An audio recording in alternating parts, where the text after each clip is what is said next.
मैं जब 2021 में दिल्ली गया और मैं वहाँ साइफर में जब गया, मैं वहाँ मैंने बोला क्रांतिवीर मैं सीधे छत्तीसगढ़ से आता हूँ, ठीक है। लोगों को मालूम ही नहीं है छत्तीसगढ़ है कहाँ। हम लोग का, मैं मेट्रो में अगर जा रहा हूँ मेरे को वहाँ पे केरला टूरिज्म दिखेगा, वहाँ पे यूपी गवर्नमेंट बोल रही है कि आप यूपी में आओ, ठीक है, लखनऊ में आओ, आप अयोध्या में आओ। राजस्थान टूरिज्म दिखेगा कि आप क्या बोलते हैं जयपुर आओ। मैंने आज तक नहीं देखा कि छत्तीसगढ़ टूरिज्म या छत्तीसगढ़ के इतने सारे पर्यटन स्थल हैं जो उनके बारे में कहीं बात हो रहा हो। मैं एक ईपी पे भी काम कर रहा हूँ जिसका नाम है गाँव टू ग्लोब। तो इसका मेन उद्देश्य यही है कि छत्तीसगढ़ को मैं ग्लोब लेवल पे जाके रिप्रेजेंट करूँ। तो जब मैं गांव में देखा कि यार दूसरी कक्षा का बच्चा है बीड़ी फूक रहा है, क्योंकि कोई उसको बता ही नहीं रहा है ना कि इसके नुकसान क्या है। आप सिर्फ बोल दोगे कैंसर होगा, तो वो तो देखा है 90 साल के दादा को पीते हैं, उनको कैंसर नहीं हुआ। लेकिन कैंसर के अलावा भी बहुत सारे ऐसी चीजें हैं जो उनको डैमेज करने वाला है। नशों का तो ऐसा हब हो चुका है छत्तीसगढ़। मैं कहता हूँ पंजाब तो फिजूल बदनाम है, हमारे राज्य में बहुत ज्यादा नशा बढ़ चुका है। पंजाब था, छत्तीसगढ़ है। मैं शराब को एक बहुत बड़ा कारण मानता हूँ छत्तीसगढ़ के पिछड़ा होने का। बिहार से ज्यादा बैकवर्ड है हम लोग। जैसे यूएस यहाँ के टैलेंटेड लोगों को ले जाता है इंडिया के, वैसे ही छत्तीसगढ़ के टैलेंटेड लोग दूसरे स्टेट से चले जाते हैं। और ये और लोगों को भी अवेयर होना पड़ेगा कि आप अगर भाषा और बोली के नाम से लड़ते रहोगे तो कुछ नहीं बदलेगा। अगर मैं 10 भाषा बोल सकता हूँ तो ऐसे थोड़ी है कि मैं मराठी बोल लूँ तो मैं महाराष्ट्र का भी हो जाऊंगा, उड़िया बोल लूँ तो उड़ीसा का भी हो जाऊंगा, मैं छत्तीसगढ़ी बोल रहा हूँ तो मेरे को 4 भाषा अगर आ रही है तो, है ना। हाँ। अब अलग अलग प्रांत से यहाँ छत्तीसगढ़ में आके जिन लोग बिजनेस कर रहे हैं उन लोग को अब छत्तीसगढ़ ही आता है, तो क्या वो छत्तीसगढ़िया हो गया। आप क्यों पैसा खर्च करोगे, आप क्यों थिएटर तक चल के आओगे, या आप ये मूवी क्यों देखोगे। आपको कन्विंस करना पड़ेगा ना अगले को। एक चीज और लगता है मेरे को कि जैसे आप छत्तीसगढ़ी कल्चर पे मूवी बना रहे हो, अगर वो मूवी छत्तीसगढ़ी में होगी तो आपको भी कहीं ना कहीं अपना कल्चर मालूम है, आप बोलोगे क्या नया है। लाइक रोड में ऐसा समझ लो कि चीला दिख रहा है। आप साउथ इंडिया है, आप साउथ इंडियन मूवी ना तमिल में देख रहे हैं ना तेलुगु में देख रहे हैं, आपको नहीं आता, ना मलयालम में देख रहे हैं, आप हिंदी में देख रहे हैं, क्योंकि आपको उसका डब अवेलेबल है। हमारे मूवी डब में अवेलेबल नहीं मिलते। जय जोहार, जय छत्तीसगढ़ संगवारी हो। आप मन के स्वागत है हमारे एबी क्रिएटर चैनल में। आज हमन आप मन ला ऐसे 2 शख्स मिलवाना चाहतन जेमन बहुत अच्छे जाने माने रैपर है, जेमन छत्तीसगढ़ से और छत्तीसगढ़ के बाहर भी हमारे छत्तीसगढ़ ला रिप्रेजेंट करत है। आज के हमार वीडियो रही हिंदी में, काबर कि हमन चाहतन कि हमारे वीडियो ला बाकी राज्य के मन भी देखे। तो आवा हमन मिलाथन आप मन ला दोनों रैपर से जेमन के नाम है गोल्ड और क्रांतिवीर। तो चलिए आज हम लोग जानते हैं गोल्ड जी के बारे में कि कैसे उन्होंने अपना सिंगिंग में, रैपिंग में अपना पहचान बनाया। गोल्ड जी आप बताइए अपने मतलब मेहनत के बारे में, कैसे आप इतने बड़े रैपर बने और अपनी जर्नी के बारे में। तो सबसे पहले जब 2017 में मैं 12th पास होके गया था हाँ। तैयारी के लिए, जेईई की प्रिपरेशन के लिए, तो जब मैं कोटा गया हुआ था तो जब हम लोग इंट्रोडक्शन होता है, बेसिकली सारे अलग अलग प्रांत से वहाँ पे स्टूडेंट आए हुए होते हैं। तो जब हम लोग आपस में एक दूसरे को इंट्रोड्यूस करते थे तो एक सवाल जो था, जो हमेशा मेरे को खटकता था, वो था कि आप कहाँ से हो। और जब मैं उनको आंसर करता था कि आई एम फ्रॉम छत्तीसगढ़, कोई रिकॉग्नाइज नहीं करता, कोई पहचानता नहीं छत्तीसगढ़ को। तो मेरे को लगता था कि ऐसा क्या है कि हमारे छत्तीसगढ़ को कोई नहीं जानता। हाँ। छत्तीसगढ़ को बने हुए 17 साल हो गया लेकिन आज भी कोई उसको पहचान नहीं रहा है। वो तब की बात है 2017 के टाइम पे। तो मेरे को ये चीज लगा कि कुछ तो ऐसा करना पड़ेगा जिसके कारण लोग छत्तीसगढ़ को पहचाने और इसको नाम मिले। तो ये चीज अपने दिमाग में रख के मैं वापस आया जब छत्तीसगढ़, राजस्थान से, तो मैंने फिर अपना म्यूजिक जर्नी स्टार्ट किया। अच्छा, तो आप बताइए आपकी जर्नी आप कैसे स्टार्ट की, कैसे यहाँ से आप दूसरे राज्य में हमारा छत्तीसगढ़ को रिप्रेजेंट कर रहे हैं।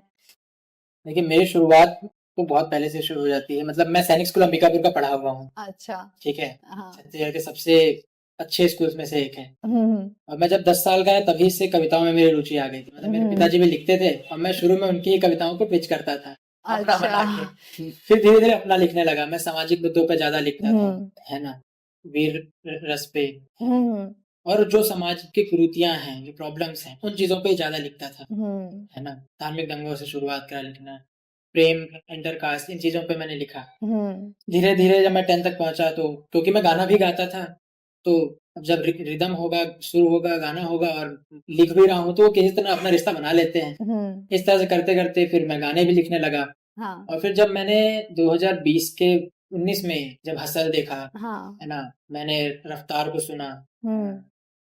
बीफ जब चल रही थी रफ्तार एमवी की, मैंने वो देखा, गली बॉय देखा, तो मैं इन चीज़ों से काफ़ी इन्फ्लुएंस हुआ कि मेरा ये था ना शुरू से कि मुझे सामाजिक टॉपिक्स पे लिखना है, बात करनी है उनकी, इश्यूज़ के बारे में बात करनी है। पोएट्री के थ्रू मैं कर रहा था रेडियो और बाकी जगहों पे अलग-अलग काव्य सम्मेलन, बट मुझे ऐसा लगा कि आज का जनरेशन उतना ज़्यादा पोएम नहीं सुन रहा है हाँ। या नहीं पढ़ रहा है। हाँ। बिल्कुल, जर्नलिज़्म के थ्रू की तरफ भी इंक्लाइन था कि मैं अपनी बात जो है समाज की बात है मैं रख पाऊँगा लोगों के हाँ। सामने। तब मुझे रैप मिला और रैप मुझे ऐसा लगा कि ये पोएम का एक अपग्रेडेड वर्ज़न है। एक नया मॉडर्न वर्ज़न है जो कि हर कोई सुनना पसंद कर रहा है। फ्लो है, रिदम है। अब मुझे लगा मैं तो ये कर सकता हूँ। तो शुरू उस तरह से किया, 2020 में यही छत्तीसगढ़ पे ही गाने बनाए मैंने, 2021 तक में मैंने लगभग 20 गाने यहाँ रह के बनाए। छत्तीसगढ़ी में नहीं, मैंने हिंदी में बनाया शुरू से ही, कि मेरा हमेशा से मास अप्रोच रहा है, ठीक है? क्योंकि मेरे को पता था अगर मैं छत्तीसगढ़ी या सरगुजिया बनाऊँगा बहुत लिमिटेड होगा वो। मुझे मेरी बात अपने घर में नहीं करनी है, मेरे को इस प्रॉब्लम को दुनिया तक पहुँचाना है। तो शुरू में माइग्रेंट क्राइसिस पे, कोविड के टाइम पे जो लोगों को प्रॉब्लम आ रहे थे, उन चीज़ों पे धीरे-धीरे मैंने बनाया। फिर चीज़ें ऐसी हुई कि मुझे ऐसा लगा कि यार अभी मुझे कोई नहीं जानता है और मैं अभी मुद्दे उठा रहा हूँ तो उन्हें भी कोई सुनने वाला नहीं है। हाँ। 500 व्यूज़ आ रहे हैं और वो 500 लोग के सामने मैं बोलूँगा ये प्रॉब्लम है, कोई फ़र्क नहीं पड़ रहा है। फिर मैंने और म्यूज़िक को एक्सप्लोर किया। फिर मैं यहाँ से जब दिल्ली गया, मैंने घर पे जेईई के नाम पे गया था कि मेरे घर वालों को और जिस जगह से हम जिस क्षेत्र से आते हैं वहाँ पे दूर-दराज तक कभी किसी ने सुना नहीं है कोई म्यूज़िक करना चाह रहा है। हाँ। वो अपने आप में बहुत अलग चीज़ था और सब उसके खिलाफ ही थे। तो मैंने अपने घर वालों को धोखा दिया। मैं बोल के गया जेईई करने जा रहा हूँ। जेईई एग्ज़ाम मैंने निकाला भी हाँ। एंड मेरा ये था कि उसके बाद अब इंजीनियरिंग कॉलेज जाना चाहिए। हाँ। कि अब जेईई निकाल लिया आपने। आई वाज़ लाइक कि मेरा तो डील एग्ज़ाम निकालने तक का था। ये तो बात ही नहीं थी कि हमें कॉलेज जाना है। और मैं बोला मुझे म्यूज़िक करना है। बहुत नाराज़ हुए थे। मैं बोला कोई दिक्कत नहीं है, मैं अपना सब देख लूँगा। वो इस चीज़ का गेस करो ना, गया तो यार गाना-वाना छोड़ दे, ऐसे तो नहीं चलेगा। मैं साथ नहीं दे सकता इस चीज़ में। मैंने कहा कोई नहीं मैं देख लूँगा। तो अगले 2 साल गाने नहीं आए। निकला था सब छोड़-छाड़ के गाने बनाने के लिए। अगले 2 साल गाने नहीं आए क्योंकि खाली पेट गाना नहीं बनता। जोश-जोश में सब छोड़ दिया, सब कर लूँगा। पर दिल्ली बहुत बड़ा शहर है ना? और मैं एक छोटा-सा आदमी, जिसे कोई नहीं जानता, जिसका खुद का कोई वजूद नहीं। तो 2 साल अपने आप को वहाँ स्थिर करने में लगा। फिर गाने आए, फिर जो गाने आए वो मेरे संघर्ष से निकल के आए। मैं जब अकेला हूँ, तो मैंने महसूस किया कि विदाई लड़कों की भी होती है।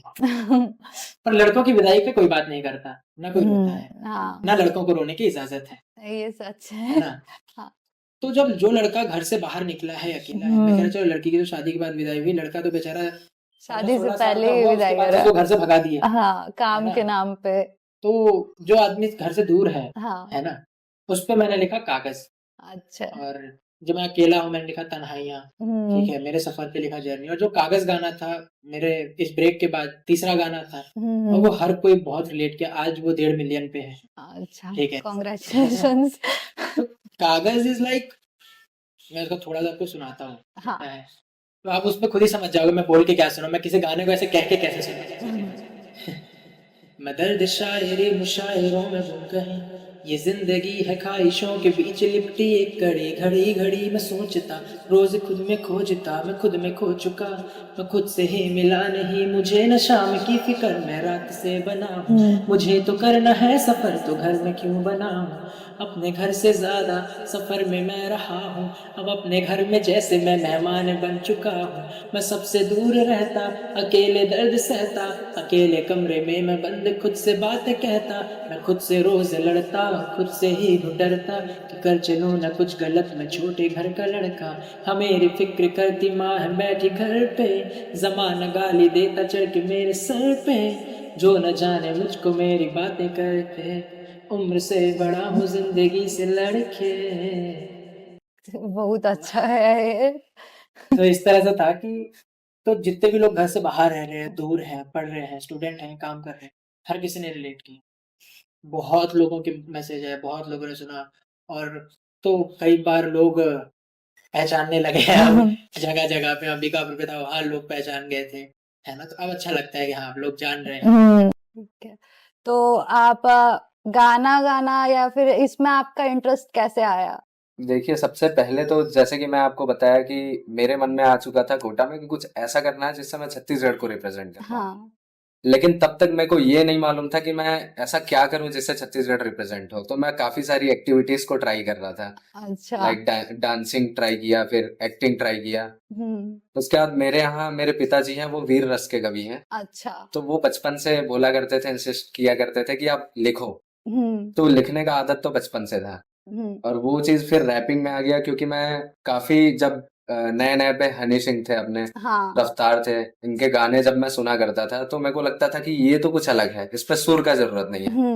और मेरे को जो सबसे ज्यादा दिक्कत होता था अपने इनिशियल पीरियड में या बचपन में, हाँ। कि कोई सिंगिंग सिखाने वाला आसपास नहीं था। अभी क्या छत्तीसगढ़ में है कि अभी धीरे धीरे आगे बढ़ रहा है छत्तीसगढ़ में, रैप कल्चर भी आ रहा है, एक दो रैपर भी आए हैं जो छत्तीसगढ़ी में रैप करते हैं। हाँ, हाँ। तो आप भी क्या छत्तीसगढ़ी में रैप किए हैं? छत्तीसगढ़ी में रैप मैं कर रहा था 2017, 18, 19 और 20, हाँ। 3-4 साल मैंने रैप करे छत्तीसगढ़ी में। लेकिन सबसे बड़ा मेरे को जो दिक्कत हुआ, और किसी भी आर्टिस्ट को होता है, वो है उनका फाइनेंशियल कंडीशन। अगर आप म्यूजिक कर रहे हो तो आपको फिर उससे अर्न करना पड़ेगा, क्योंकि हाँ। आपको भी अपना घर चलाना है ना। तो मेरे को लगता है कि मैं छत्तीसगढ़ी में अगर कंटिन्यू करता तो जितना खर्च मेरा एक म्यूजिक वीडियो बनने में, गाना रेडी होने में खर्च हो जाता था, उसका मेरे को 1/4 भी जनरेट नहीं हो रहा था रेवेन्यू। हाँ, तो सबसे जो प्रॉब्लम होता है वो है फाइनेंशियल कंडीशन। हाँ। और मेरे को लगता है कि अगर मैं छत्तीसगढ़ी में रैप करते रहता, सिंगिंग का तो बहुत अच्छा है, रेवेन्यू जनरेट कर रहे हैं आगे आर्टिस्ट, लेकिन अगर छत्तीसगढ़ी में मैं रैप कर रहा होता तो मेरे को नहीं लगता कि मैं इतना सस्टेन कर पाता। हाँ। अब तो लोग सुन रहे हैं रैप को, लेकिन उस टाइम काफी मुश्किल था मेरे को अपने प्रोजेक्ट को उस लेवल पे रिलीज करना छत्तीसगढ़ी के साथ, और रेवेन्यू जनरेट करना। दूसरा चीज जो मेरे को लगता था कि मेरा मिशन ही था छत्तीसगढ़ को रिप्रेजेंट करना। अगर मैं छत्तीसगढ़ में रह के छत्तीसगढ़ के बारे में हल्ला करूंगा तो छत्तीसगढ़ को ऑलरेडी लोग जानते हैं। हाँ, वो तो है। लेकिन मैं बाहर जाके छत्तीसगढ़ के बारे में हल्ला करूंगा तो लोगों को पता चलेगा कि हाँ, कुछ नया है। तो मेरा प्लान ये था कि अगर मेरा मिशन का शुरुआत ही इस चीज से हुआ है कि मेरे को बनना है क्रांतिकारी, मेरे को निकलना है बाहर और लोगों को सुनाना है कि छत्तीसगढ़ कैसा है, तो हिंदी करना पड़ेगा, क्योंकि हाँ। हिंदी समझती है, दुनिया में भी सारे जगह पे हमारे देश के लोग फैले हुए हैं। हाँ, वो तो तो है। एटलीस्ट बाहर अगर मेरे को जाना है आर्ट को लेके और छत्तीसगढ़ को आगे लेके जाना है, तो हाँ। मेरे को लगता है कि हिंदी करना इम्पोर्टेंट है। तो इसलिए मैं अब पूरा हिंदी में स्विच कर चुका हूँ और हिंदी में कंटिन्यू कर रहा हूँ। छत्तीसगढ़ में क्या है कि रैप कल्चर अभी भी उतना फेमस नहीं हुआ है, हाँ, क्योंकि यहाँ पे बहुत सारे लोग अभी भी रैपिंग के उसमें स्ट्रगल कर रहे हैं, उतना फेमस नहीं हुआ है। और मूवी वगैरह में भी हम लोग नहीं देखे हैं अभी तक के रैपिंग छत्तीसगढ़ी फिल्म इंडस्ट्री में। तो आप नहीं चाहते कि एक आध छत्तीसगढ़ी फिल्म इंडस्ट्री पे रैप सॉन्ग आपका हो? बेसिकली अभी जो मेरा प्लान है, मैं उसको एज ए एक्टिविस्ट समझ लो वैसा कर रहा हूँ, या तो रिप्रेजेंटेटिव मान लो वैसा कर रहा हूँ। क्योंकि शुरुआती समय में 3 साल मैंने छत्तीसगढ़ी पे काम किया, हाँ। और किसी ने उसको एक्सेप्ट उस तरीके से नहीं किया जैसा मैं चाह रहा था, क्योंकि रैप म्यूजिक मॉडर्न म्यूजिक है। हाँ। अगर मैं उसको विंटेज तरीके से करूंगा तो जो नई जनता है, जो यंग लोग हैं, वो उसको कंज्यूम नहीं करने वाले, और मेरे को करना पड़ेगा यंग लोगों के तरीके से। और उस यंग तरीके का जो म्यूजिक है, जो जॉनरास ब्लेंड करते हैं हम लोग, अलग अलग जॉनरास को रैप के अंदर, हिप हॉप के अंदर, वो छत्तीसगढ़ की इंडस्ट्री लेने के लिए तैयार नहीं है अभी। मैं इस चीज को लुक आउट कर रहा हूँ कि जब वो रेडी हो जाए वैसा कुछ करने के लिए, तो I am ready to work with them. तो क्या बाहर के लोग अभी उतना जान पा रहे हैं छत्तीसगढ़ के बारे में जितना हम लोग चाह रहे हैं? अभी मेरे को लगता है कि थोड़ा समय और लगेगा। देखा जाए तो अभी 2025 चल रहा है, सन 2000 में हमारा छत्तीसगढ़ बन गया था। उसके अलावा भी बहुत सारे राज्य थे जो अलग हुए थे, लेकिन उनका नाम है अभी भी। लेकिन हमारा छत्तीसगढ़ का नाम अभी भी उतना ही पीछे चल रहा है। मेन क्या है ना, अब सोशल मीडिया का जमाना है। हाँ। लोग अगर आपको देख सकते हैं तो किस चीज से देखेंगे? फिल्म से देखेंगे, एंटरटेनमेंट के थ्रू देखेंगे, म्यूजिक के थ्रू, या आपको किसी भी ऐसे प्रकार के फील्ड में जाना पड़ेगा जिसको यूथ कंज्यूम करती है। हाँ। है ना? तो एंटरटेनमेंट एक बहुत अच्छा जरिया है जिससे आप अपने स्टेट को रिप्रेजेंट कर सकते हैं। एक बढ़िया एग्जांपल मैं आपको दे रहा हूँ। अगर मैं दिलजीत दोसांझ बोलूंगा तो आपके दिमाग में क्या आएगा? पंजाब। पंजाब। इतना ही आसान है कि अगर कोई आर्टिस्ट बाहर निकल के अपने कल्चर को रिप्रेजेंट करे, हाँ। तो अपने आप वो जगह फेमस होता है। हाँ, ये तो सही बात है। तो ये है मुद्दा कि अगर हम लोग, चाहे फिर वो पॉलिटिशियन हो, बहुत अच्छे तरीके से अगर वो छत्तीसगढ़ को डेवलप कर रहे हैं, तो उनका भी सोशल मीडिया पे प्रेजेंस होता है, जैसे नरेंद्र मोदी जी का है, कि उनको पूरा ग्लोब जान रहा है। हाँ अगर आप स्पोर्ट्स के फील्ड में हो तो भी आप उनको वापस से वो नाम मिलना स्टार्ट हो चुका है सोशल मीडिया के कारण ही। तो आप किसी भी फील्ड में जाओ, अपने रूट से कनेक्टेड रहो तो आप रिप्रेजेंट कर सकते हो और वापस से वो नाम दिला सकते हो जो वो डिजर्व करती है। हाँ ये भी कमी है कि हमारे यहाँ पे स्पोर्ट्स में भी उतना ही कम लोग इंटरेस्ट दिखाते हैं, मतलब इंटरेस्ट दिखाना चाहते हैं लेकिन यहाँ पे उतना ज्यादा स्कोप नहीं मिल पाता है लोगों को। दरअसल यहाँ पे क्या है ना कि जो गवर्नमेंट इंफ्रास्ट्रक्चर भी है हाँ और जो करप्शन है। हाँ मेरे साथ का दोस्त है मेरा निमेश खुद अपने कानकेर का है।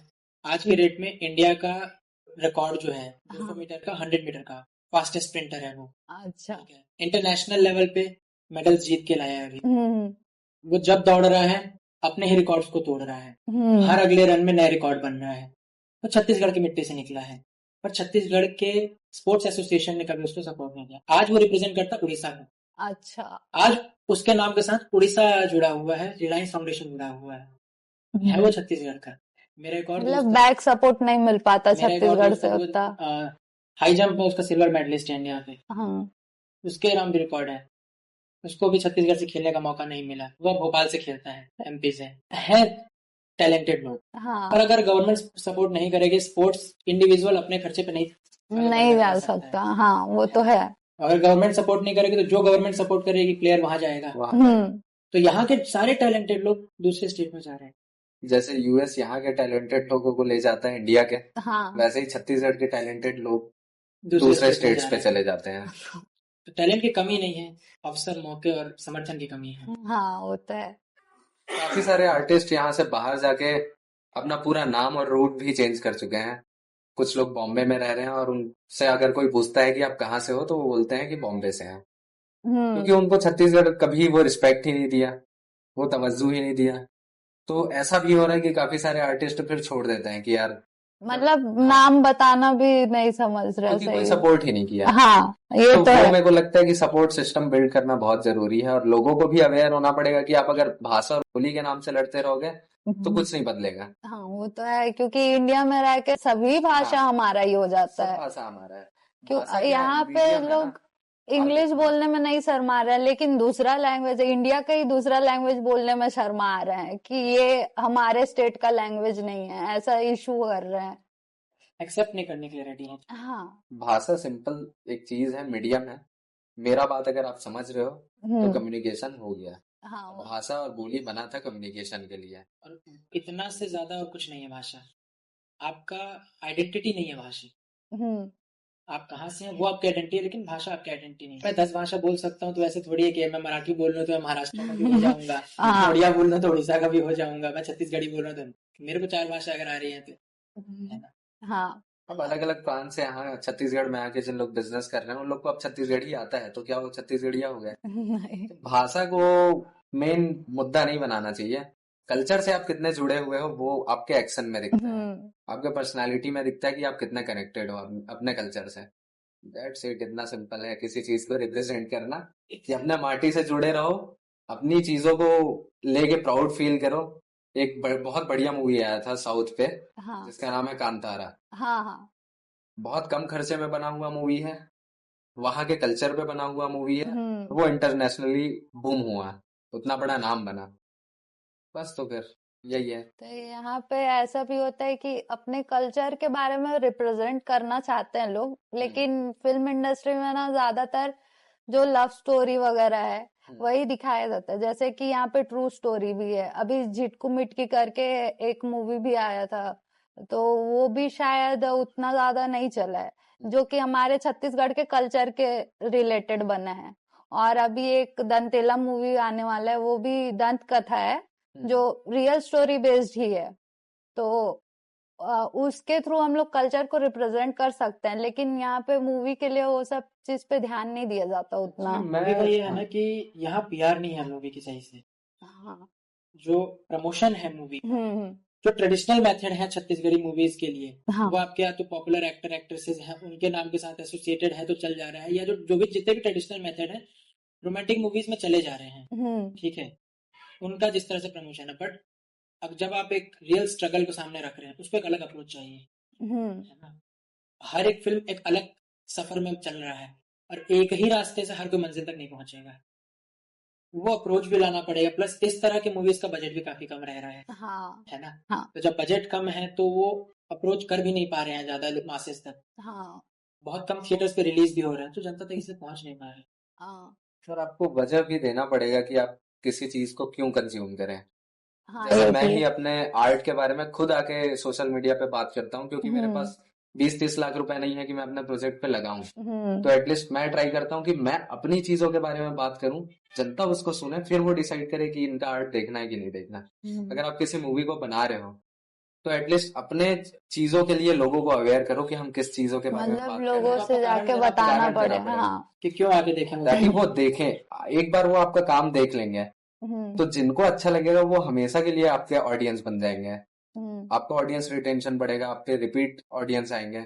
लेकिन सबसे पहले आप किसी भी चीज को लॉन्च करते हो, तो एक रेस्टोरेंट से लेकर टपरी क्यों ना हो, प्रचार तो हर चीज का जरूरी है। प्रमोशन कि आप चाहिए। अगले को कह रहे हो कि अपने जेब से पैसा निकाल के दो हमें, जो मूवी बना रहा है उसका ऑब्जेक्टिव बस ये तो नहीं है कि मेरी ये चीज बस सामने है, उसको भी पैसा चाहिए। हाँ आप जब चाह रहे हो कि अगला पैसा निकाल के दे, तो पहले आप पैसा लगाओ कि उनको इस चीज को बताने में कि आप क्यों पैसा खर्च करोगे, हाँ आप क्यों थिएटर तक चल के आओगे, या आप ये मूवी क्यों देखोगे। आपको कन्विंस करना पड़ेगा ना अगले को, हाँ क्योंकि आप केवल एंटरटेनमेंट नहीं दे रहे हो, आप एक क्रांति की बात कर रहे हो, हाँ है ना, आप एक रिवॉल्यूशन की बात कर रहे हो। तो आपको कारण देना पड़ेगा क्यों आके आपको देखना है, क्योंकि मजे और एंटरटेनमेंट पे लोग आराम से पैसा जेब से खर्च कर देते हैं।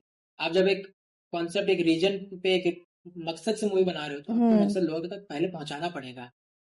तो यहाँ पे क्या है कि प्रमोशन के लिए मेनली जो है रायपुर इधर उधर वहाँ पे सिंपली प्रमोशन किया जा सकता है, लेकिन गांव एरिया में प्रमोशन के लिए दिक्कत होता है। अब तो ओटीटी आ गया है, हाँ ओटीटी का जमाना है, कितने सारे मूवीज अब ओटीटीज पे रिलीज हो रहे हैं।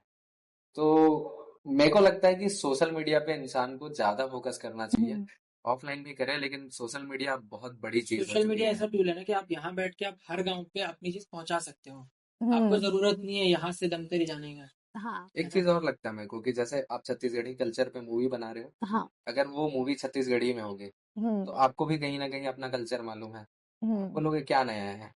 लाइक रोड में ऐसा समझ लो कि चीला बिक रहा है, हाँ आप बोलोगे मैं तो इसको घर में खा सकती हूँ, क्यों खरीदूं। लेकिन आप डोसा खाते हो क्योंकि साउथ इंडियन है। तो वैसा ही है कि बाहर के लोग ज्यादा क्यूरियस होते हैं हमारी चीजों को जानने के लिए, अच्छा ऐसा कल्चर भी है, हाँ नया फूड का टेस्ट भी है। मतलब आपका कहना यह है कि वो उनको करके बाहर हाँ निकले हैं। जो साउथ इंडिया है, आप साउथ इंडियन मूवीज ना तमिल में देख रहे हैं, ना तेलुगु में देख रहे हैं, आपको नहीं हाँ आता, ना मलयालम में देख रहे हैं, आप हिंदी में देख रहे हैं, क्योंकि आपको उसका डब अवेलेबल है। हमारे मूवीज डब में अवेलेबल नहीं मिलते। और जो कांतारा मूवी में बताया वो तो एक ही एक एग्जाम्पल है, लेकिन बहुत सारे मूवीज हैं उनपे हाँ ऐसे। तो उसपे क्या किए है, वो अपने देवता के बारे में बनाया कम्प्लीटली मूवी। एक छोटी सी स्टोरी अगर देखें, उनके पूरे कल्चर का बहुत छोटा हिस्सा है, उस चीज पर उन लोग पूरा मूवी क्रिएट कर दिया। और हम लोग काफी क्यूरियस होके देखते हैं कि कैसे इतना नया कॉन्सेप्ट है कि एक जानवर है जो वो देवता है वहां का और वो रक्षा हाँ करता है जंगल का।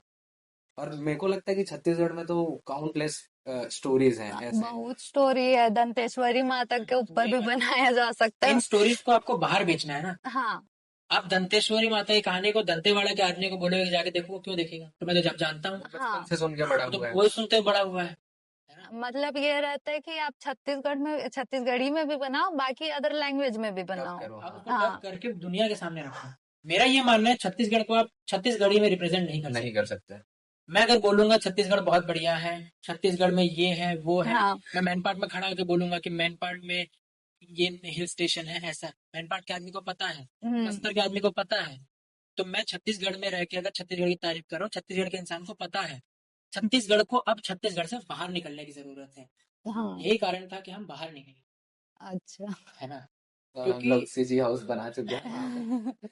तो जो हमारा क्रू है हाँ, दिल्ली में, हमारे क्रू का नाम है सीजी हाउस। और अच्छा इसका कहानी बहुत इंटरेस्टिंग जाता है पीछे हमारा इंडिया के रिवॉल्यूशन मूवमेंट पे। अच्छा तो इस तरह से है कि जब इंडिया अपने फ्रीडम के लिए लड़ रहा था, सेम वही था कि आप इंडिया में हल्ला करेंगे आजादी दो आजादी दो, तो नहीं हो रहा था ना। हाँ आप इंडिया से बाहर निकले, आपने वकालत की, आप लंदन गए, आप वहां पे उन्होंने बनाया इंडिया हाउस। हाँ वहां पे सारे इंडियंस रह रहे थे, इंडिया को रिप्रेजेंट कर रहे थे, इंडिया के फ्रीडम के लिए एनी बेसेंट और बाकी सारे जो लोग थे, वो इंडिया के बाद जो है बाहर दुनिया में रख रहे थे देश के दूसरे देशों को बता रहे थे। फ्रांस में उन्होंने अपना ऑफिस बनाया, हाँ ठीक है, जर्मनी वो गए, दुनिया के हर देश से संबंध बना रहे थे, दुनिया को बता रहे थे कि भारत एग्जिस्ट करता है। दुनिया को नहीं मालूम था भारत एग्जिस्ट कर रहा है, वो परेशान है इन लोगों से। तो वैसे ही हमने बनाया सीजी हाउस, क्योंकि वो इंडिया को रिप्रेजेंट करते हैं। इंडिया हाउस हमारा था, हमारा सीजी हाउस। छत्तीसगढ़ हम को छत्तीसगढ़ से बाहर निकल के दुनिया को बता रहे हैं कि ये छत्तीसगढ़ है। इंडिया जब की मैं कैपिटल में जाके मैं जब 2021 में दिल्ली गया और मैं वहाँ साइफर में जब गया, मैं वहाँ मैंने बोला क्रांतिवीर मैं सीधे छत्तीसगढ़ से आता हूँ, ठीक है। लोगों को मालूम ही नहीं है छत्तीसगढ़ है कहाँ। के लिए बहुत ज्यादा जिम्मेदार, सबसे बड़ा दोषी सरकार है। वो तो है। इसलिए कि एक इंडिविजुअल की क्षमता है, एक लिमिटेशन है कि मैं एक हद तक जा सकता हूँ। सरकार के पास संसाधन है, सरकार के पास आवाज है, वो बाहर जाके रिप्रेजेंट ज्यादा बेहतर तरीके से कर सकता है। हाँ मैं जब बताया मैं छत्तीसगढ़ से, कोई कह रहा बिहार में है क्या, कोई कह रहा कहाँ यूपी में है, किसी को कह रहा झारखंड में है। उनको लग रहा कोई अलग प्रांत है, कोई जिला है, कोई जगह है, कोई शहर है, कोई गाँव है। मैं कभी हंसी भी आता है मुझे कि यार ये सब पढ़े लिखे लोग हैं, इनको ये नहीं पता इनके देश का इतना बड़ा बीच में केंद्र, जबकि देश के मैप में है छत्तीसगढ़। 25 साल सेंटर में है हमारा छत्तीसगढ़, कि ये लोग कितने अनजान है हाँ छत्तीसगढ़ से। और बड़ा दुख भी होता है कि हमारे छत्तीसगढ़ के लोग नहीं जानते। मतलब अगर हम लोग का, मैं मेट्रो में अगर जा रहा हूँ, मेरे को वहाँ पे केरला टूरिज्म दिखेगा, वहाँ पे यूपी गवर्नमेंट आप बोल रही है कि आप यूपी में आओ, ठीक है, लखनऊ में आओ, आप अयोध्या में आओ। राजस्थान टूरिज्म दिखेगा कि आप क्या बोलते हैं जयपुर आओ। मैंने आज तक नहीं देखा कि छत्तीसगढ़ टूरिज्म या छत्तीसगढ़ के इतने सारे पर्यटन स्थल है जो उनके बारे में कहीं बात हो रहा है। मैंने छत्तीसगढ़ के बाहर कहीं नहीं देखा कि वो कह रहा हो कि आओ आप छत्तीसगढ़ में। यानी आप अगर न्योता दे नहीं रहे हो तो बिल्कुल आए, कैसे कोई मेहमान कितने बार आएगा कि बाहर हल्ला करे। जैसे कि प्रमोशन चाहिए हमारे छत्तीसगढ़ को, और अच्छे अच्छे आर्टिस्ट लोग भी रिप्रेजेंट कर रहे हैं, कोशिश कर रहे हैं यहाँ वाले भी, लेकिन वो है कि एक लिमिटेड है, उसमें हो जा रहा है, रिसोर्सेस लिमिटेड हाँ। है। और यहाँ पे तो ऐसा भी है कि छत्तीसगढ़ के लोग भी छत्तीसगढ़ी मूवी छोड़ के हिंदी मूवी, बॉलीवुड मूवी ये सब देखते हैं, क्योंकि उन लोग के कंटेंट में इतना पावर होता है कि वो अट्रैक्ट कर सके। पावर उनके लिए वो अलग है ना। मैं अपने घर में जो बात हमने कहा, हाँ। मैं छत्तीसगढ़ी हूँ, मेरे को पता है मेरे गांव में क्या प्रॉब्लम है, क्या मैटर हो रहा है, मेरे गांव में क्या है, छत्तीसगढ़ी में बोलता हूँ। आप छत्तीसगढ़ी में वही चीज मेरे को दिखा रहे हैं, नहीं जाऊंगी। हाँ वो भी है। सेम चीज है ना, मेरे को पता है। आप उसको कुछ नया दोगे तब तो वो देखेगा, तब तो क्यूरियोसिटी होगी। हाँ हम जब भी कोई चीज देख रहे हैं, हमें वजह चाहिए हम क्यों देखें। बिना क्यों के तो कोई किसी चीज को कंज्यूम नहीं कर रहा ना। हाँ वो तो है। कुछ तो ऐसा रीजन चाहिए, और इसीलिए अभी मैं एक ईपी पे भी काम कर रहा हूँ जिसका नाम है गाँव टू ग्लोब। तो इसका मेन उद्देश्य यही है कि छत्तीसगढ़ को मैं ग्लोब लेवल पे जाके रिप्रेजेंट करूँ। तो गाँव टू ग्लोब, तो इसमें मैं क्या किया कि मैं आया 15 दिन के लिए था यहाँ छत्तीसगढ़ पे, लेकिन मैं पूरे 3 महीने रुका, क्योंकि अब थोड़ा सा मैं चाह रहा था कि मैं ऑब्जर्व करूं कि हो क्या रहा है छत्तीसगढ़ के गांव में, खासकर बच्चे कैसे किन चीजों के बारे में बात करते हैं, रहन सहन कैसा है अभी के टाइम पे। क्योंकि वैसे तो पैदा पला बढ़ा पूरा छत्तीसगढ़ में हूँ, अभी तो सिर्फ 1 साल हुए हैं बाहर रहते। तो वो चीज मैं चाहता था कि जब मैं उस एनर्जी और एनवायरनमेंट में रहूंगा तो ज्यादा बेटर तरीके से मैं अपनी उन कहानियों को अपने गानों में डाल पाऊंगा। तो जब मैं गाँव में देखा कि यार दूसरी कक्षा का बच्चा है, बीड़ी फूक रहा है, क्योंकि कोई उसको बता ही नहीं रहा है ना कि इसके नुकसान क्या है। आप सिर्फ बोल दोगे कैंसर हो गया, तो वो तो देखा है 90 साल के दादा को पीते हैं, उनको कैंसर नहीं हुआ। लेकिन कैंसर के अलावा भी बहुत सारे ऐसी चीजें हैं जो उनको डैमेज करने वाला है। मेरे क्लास में मेरे साथ पढ़ा हुआ दोस्त है, तो उसका अभी हाल फिलहाल में 15 दिन पहले की बात है, वो उसका डेथ हो गया, और उसके खत्म होने का रीजन था शराब। तो वो ओवर ड्रंक था, गवर्नमेंट जॉब पे था रेलवे पे, लेकिन उसका डेथ हो गया 25 के एज में। फादर है नहीं उनके, अब मम्मी बस है। तो अब उनके मम्मी का क्या होगा। ऑलरेडी गवर्नमेंट अभी 47 समथिंग नए शराब खाने खोलने का प्लान कर रही थी। तो आप अगर किसी चीज का एक्सेस इतना आसान कर दोगे कि गली गली में गांव गांव में शराब बिक रहे हैं, तो जिस आदमी को जरूरत नहीं है वो भी कंज्यूम करने लगेगा देख के सीख के। तो एटलीस्ट इतना आसान तो मत करो कि बच्चे लोग शराब पी रहे हैं। उसी के वजह से क्राइम रेट बढ़ता जा रहा है। क्या है ना कि सरकार का मेजर रेवेन्यू जो है वो आ रहा है शराब से। आपने फ्री में सब बांट दिया, फ्री में आप राशन दे दो, फ्री में सारी चीजें दे दो, लोग काम नहीं करना चाहते हैं। मैं भी अपने गांव में था, अभी हम लोग घर बनवा रहे थे, मजदूर ढूंढना मुश्किल हो गया था। तो मतलब ये है कि आप काम करना ही नहीं चाह रहे हो, क्यों? हर चीज भैया महंगा 1 है। किलो में चावल मिल जा रहा है, 1 रुपए किलो में हम्म राशन मिल जा रहा है, अनाज मिल जा रहा है ना? फ्री में सब कुछ मिल रहा है बैठे बैठे। हम्म महतारी वंदना प्रोग्राम के तहत औरतों को फ्री में पैसा मिल जा रहा है, उस पैसे से उसका पति दारू पी रहा है, दारू का पैसा सरकार दे रही है लोगों को, फ्री में फोन दी है, इलाज फ्री में की अनाज दी है, फ्री में इलाज दिए हैं, कोई काम क्यों करेगा?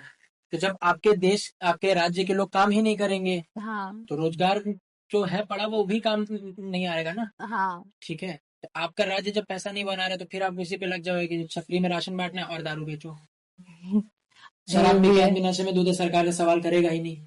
अभी क्या ना छत्तीसगढ़ में बहुत ज्यादा एक्सीडेंट का केस भी बढ़ते जा रहा है, तो ये ज्यादातर ड्रंक एंड ड्राइव का केस ही रहता है। मेरा तो घर नशों ही का तो ऐसा हब हो चुका है छत्तीसगढ़। मैं मैं आपको कहता हूँ पंजाब तो फिजूल बदनाम है, हमारे राज्य एक में बहुत ज्यादा नशा एक बनता उड़ता है। पंजाब था, एक डूबता टूटता छत्तीसगढ़। छत्तीसगढ़। और इस चीज को तो मानना पड़ेगा। अब जैसे आप ओवर ड्रंक एंड ड्राइव का बता रहे हो ना, मैं दिल्ली में था और अचानक मेरे को कॉल आया मेरे बहुत करीबी दोस्त का कि यार फादर एक्सपायर हो गया है। मैं बोला कैसे? सबसे पहले तो यकीन करना बहुत मुश्किल था, क्योंकि उसका पूरा सपना ही अपने पापा को लेके था कि मैं इतना मेहनत इसलिए कर रही हूँ कि उनको प्राउड फील कराना है, उनका सारा सपना पूरा करना है। वो सुबह सुबह निकले थे अपने काम पे, ट्रक वाला आया, पिया हुआ था, एक्सीडेंट हुआ और उनका डेथ हो गया। तो वो उससे जब मैं मिलने गया कि बहन कैसे ये सब चीज हुआ, तो वो सिर्फ एक चीज बोली कि यार मेरी क्या गलती थी, मेरे पापा की क्या गलती थी, कोई बस आया और 1 सेकंड में मेरे पापा को ले गया और मेरे को इंसाफ भी नहीं मिलेगा। अगर इसके हाँ लिए मेरे को पैसा भी दे तो क्या मेरे पापा वापस आ जाएंगे? पैसे का तो क्या ही किसी करेगा कोई बच्ची का तो इंसान। सपना छीन गया। हाँ क्यों छीना गया? नशे के कारण। नशे के वजह दारू से। मार दिया लोग उसके जब बाप को। तक रूट कॉज तक नहीं जाएंगे ना कि नशा किस लेवल पे बर्बाद कर रहा है छत्तीसगढ़ को, तब तक छत्तीसगढ़ मेरे को नहीं लगता कि डेवलप होगा। क्योंकि रिसोर्सेज बहुत इजीली अवेलेबल हैं ऑलरेडी। आप अगर इंसान के बेसिक नीड्स को फुलफिल कर दोगे, भूख में आदमी काम करने निकलता है। हाँ अगर आप उसको खाने दे दोगे, हर चीज फ्री में प्रोवाइड कर दोगे, तो वो काम की जगह बाकी यही सब करेगा। और भी इंसिडेंट मैं आपको बता रहा हूँ। मेरा एक बिजनेस स्टार्ट हो रहा था हाँ रेस्टोरेंट का, तो वहाँ एक साफ सफाई करने के लिए दीदी आती थी। तो मैं उनसे पूछता था कि दीदी आप मतलब इसके अलावा और कुछ करते हो, और मतलब साफ सफाई करते हो तो इसका रीजन क्या है, घर पे कितने लोग हैं, ऐसे बेसिकली बस मैं ऑब्जर्व करता हूँ कि चल क्या रहा है। तो वो बताई कि 3 बच्चे हैं घर पे। तो मैं बोला कि आपके हस्बैंड? तो वो बोले कि वो पूरे टाइम पी के पड़े रहते हैं, जो राशन आता है उसको भी बेच देते हैं, और मैं जो कमाती हूँ उसको मैं अपने घर नहीं ले जाती, अपने किसी दूसरे दोस्त को, लाइक और भी काम करती है दीदी, उनको देती हूँ। और जब भी जरूरत पड़ता है उनके पास जाके मैं लेती हूँ, फिर उससे कुछ बच्चों को चाहिए एजुकेशन के लिए खर्च करना है, उन सभी चीजों में लगाती हूँ। मतलब ये हाल है कि मैं काम भी कर रही हूँ, घर भी जाती हूँ, मार भी खाती हूँ, और फिर अगले दिन सो उठ के सेम चीज रिपीट करती हूँ। तो ये क्या चल तो रहा है? आपके पास सब फ्री में उपलब्ध है, हाँ ठीक है, कोई काम नहीं करेगा, ठीक है। हम्म आपका जो यूथ है, जो इंजन होता है किसी भी राज्य का, देश का, डेवलपमेंट का। डेवलपमेंट का, वो नशे में बर्बाद है। हाँ आपने गांजा इजीली एक्सेस करा रखा है। अगर मुझे मालूम है कि यहाँ पे गांजा मिल रहा है, क्या पुलिस को, सरकार को नहीं मालूम है? कितने सारे पुलिस चौकी हैं जिनके आगे गांजा बिकता है। शराब इजीली अवेलेबल है, गांजा इजीली अवेलेबल है, हर प्रकार के नशे इजीली अवेलेबल है, तो यूथ वहां पर परेशान है, उन पे लगा हुआ है, उनको कोई डायरेक्शन ही नहीं है। और कोई भी अगर जनरेशन डायरेक्शन लेस चले तो वहाँ डेवलपमेंट की आप कैसे उम्मीद कर सकते हैं? हाँ यहाँ के लोग का कोर है कि आज किसी तरह पैसा कमा लूं, रात को दारू पीना है, हाँ नशा और अय्याशी में डूब जाते हैं देश। हम लोग डेमोक्रेसी में रह रहे हैं, ठीक है। लोकतंत्र है अगर, तो क्या है लोकतंत्र का मतलब कि आदमी आवाज उठा सकती है योजना के खिलाफ भी। हाँ सरकार सिर्फ अकेले डिसीजन नहीं ले सकती। तो किसी भी एरिया में वो तभी सोचेगी किसी चीज को करने से पहले जब वहां का यूथ, वो पहले देखेगी विरोध होगा नहीं होगा। अगर लोग सवाल उठाने के लायक ही नहीं है, उनपे एनर्जी ही नहीं है उतना, होश में ही नहीं, जो सवाल क्या होश में ही नहीं है उठाएगा? वो क्या सवाल उठाएगा? उसको जो है चल यार ये सरकार में तो मेरा दारू पानी बढ़िया चल रहा है, सब बढ़िया है। जो आदमी जिसका ऑब्जेक्टिव, इसका गोल ही दारू तक सीमित है, वो देश, वो राज्य ही कहाँ तक सोचेगा, वो ना। कहाँ सोचेगा? डेवलपमेंट ही खत्म है। वो तो है। मैं शराब को एक बहुत बड़ा कारण मानता हूँ छत्तीसगढ़ के पिछड़ा होने का। बिहार से ज्यादा बैकवर्ड है हम लोग। हाँ बस ये है कि बिहार के लोग 10 जगह जाके काम कर रहे हैं, मजदूर की तरह हैं, तो लोग उनको इतना डिस्क्रिमिनेट कर रहे हैं, है ना? हमारे यहाँ के हमारा तो तो यही वजूद रह के ही काम नहीं नहीं है, कर पा रहे हैं। हमारा तो वजूद ही नहीं है कोई हमें डिस्क्रिमिनेट करे, हमारा तो एग्जिस्टेंस ही नहीं है कोई हमें डिस्क्रिमिनेट करे। मैं छत्तीसगढ़ के बाहर कोई नहीं यहाँ जानता। तुलसी में घर है, तो पास में अडानी का एक बहुत बड़ा कारखाना है जो हाँ second largest power production company है अभी। तो वहां पे मैक्सिमम वर्कर जो है वो बिहार या बाहर से ही हैं। अब मैं पूछा कि ऐसा क्यों है, तो जो कुछ फ्रेंड्स हैं जिन लोग अच्छे पोस्ट पे हैं वहां पे, उनका कहना है कि भाई एक छत्तीसगढ़िया का मैं बता रहा हूँ, 3 दिन मुश्किल से काम पे आएगा, चौथे दिन बोलेगा छुट्टी चाहिए, यहाँ जाना है वहां जाना है।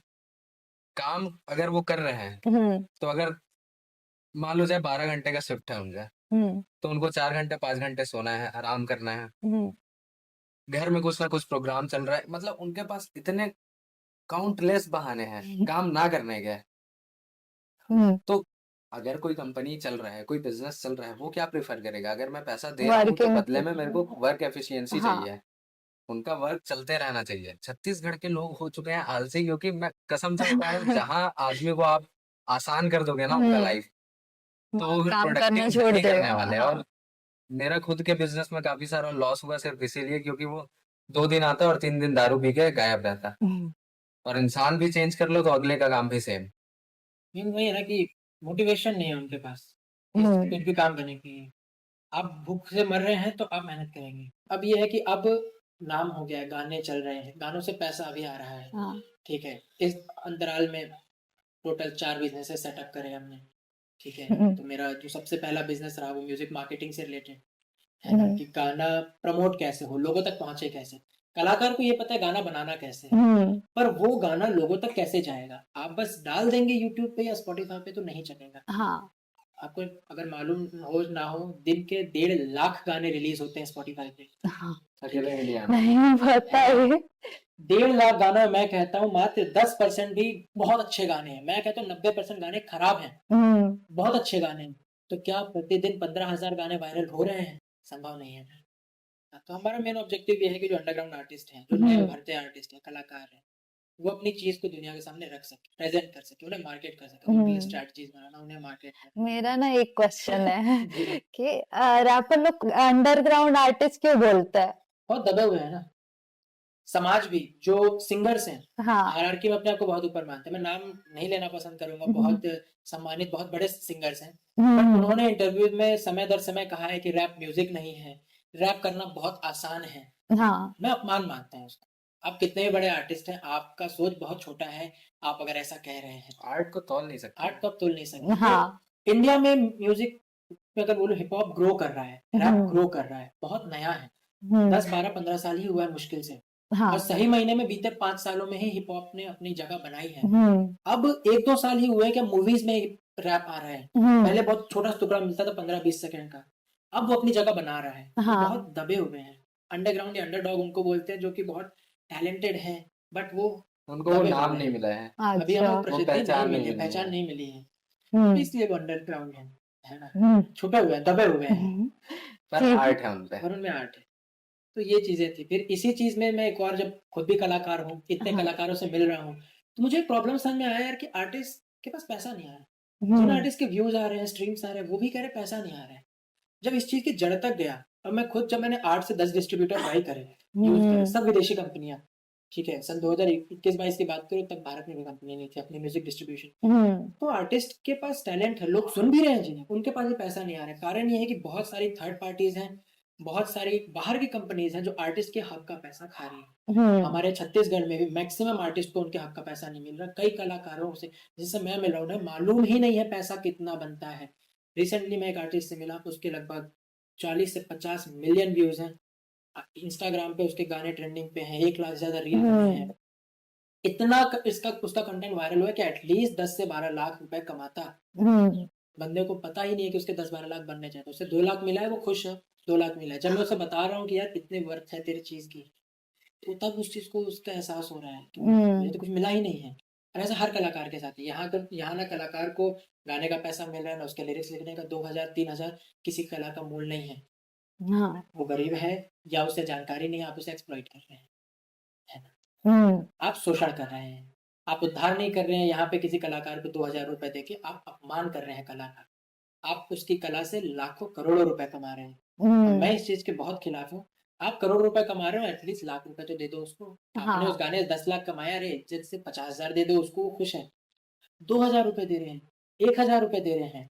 कई कई ऐसे कलाकार हैं जिनके छत्तीसगढ़ के बड़े बड़े लेवलों पे गाने हैं, 100 गाने हैं, 1 रुपए नहीं मिला है। बोलूंगा तो विवाद हो जाएगा, लेकिन मैं बोल देता हूँ।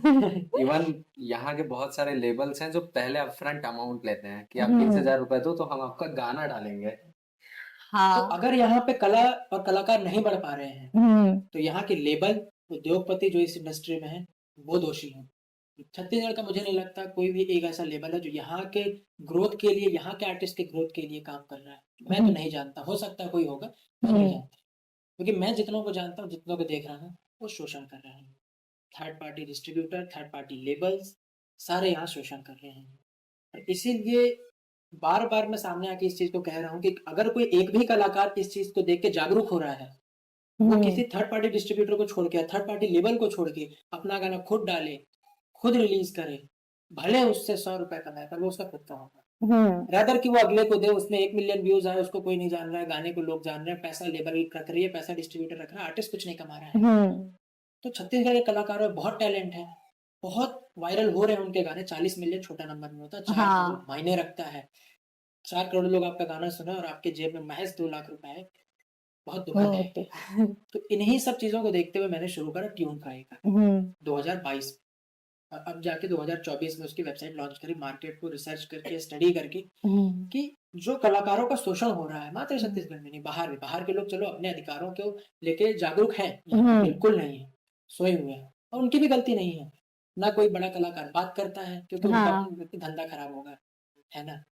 मेरा मोटिव ये है कि मैं यहाँ के, छत्तीसगढ़ के, भारत के आर्टिस्ट को जागरूक करूं। उनको पता हो कि उनका गाना उनको IPRS में रजिस्टर करना, उनका गाना उनको खुद डिस्ट्रीब्यूट करना है ना। उनके गानों से रॉयल्टी कैसे मिलती है, राइट्स कैसे हैं, आपके गाने बाहर कहीं भी प्ले हो रहे हैं, इनफैक्ट शादी में भी बज रहा है, आपको उसका पैसा मिलेगा।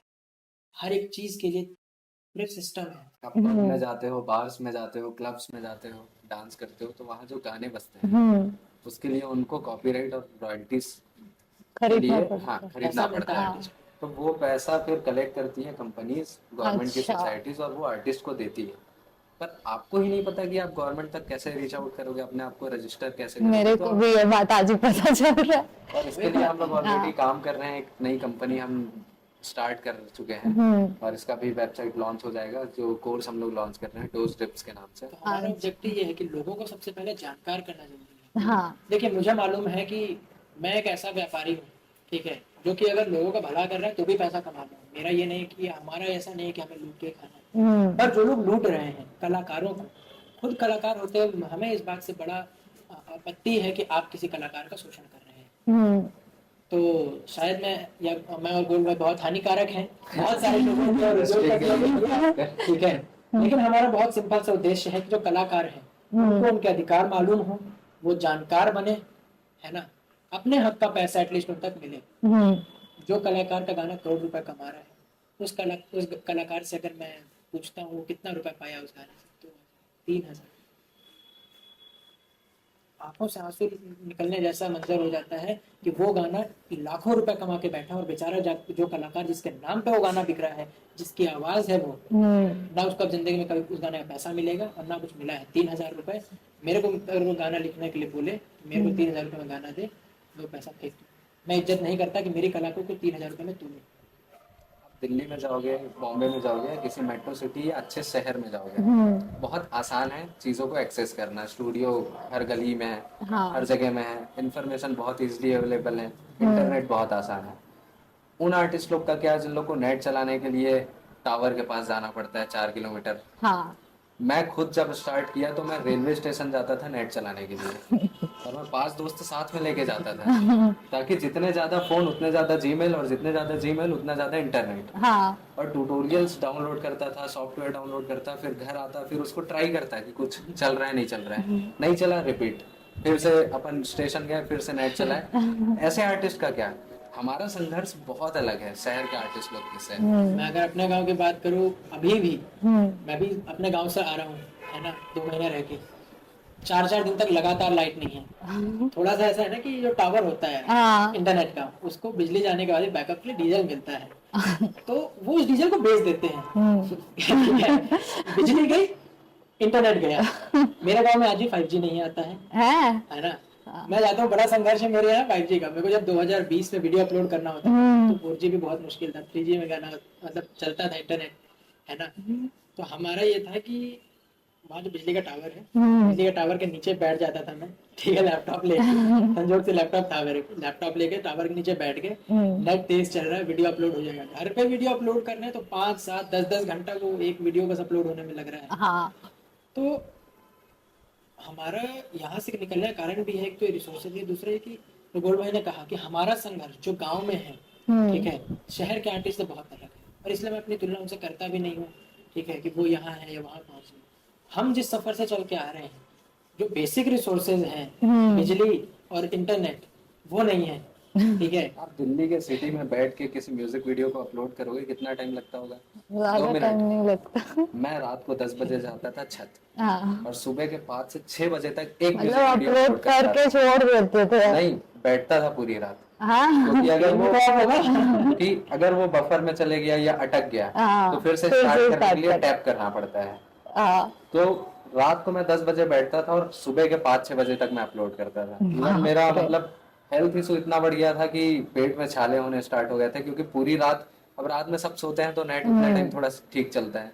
मैं छत में बैठ के ऐसे अपना म्यूजिक का जर्नी कंटिन्यू करा। तो ये मतलब हमारा बहुत ज्यादा होता है। स्ट्रगल से आप लोग स्टार्ट किए। शमशान घाट का नाम सुन के डरते हैं, शमशान घाट का नाम सुन के लोग डरते हैं। हम लोग वहाँ लेट लेट के नेट चलाए हैं, क्योंकि वहाँ तेज चलता था।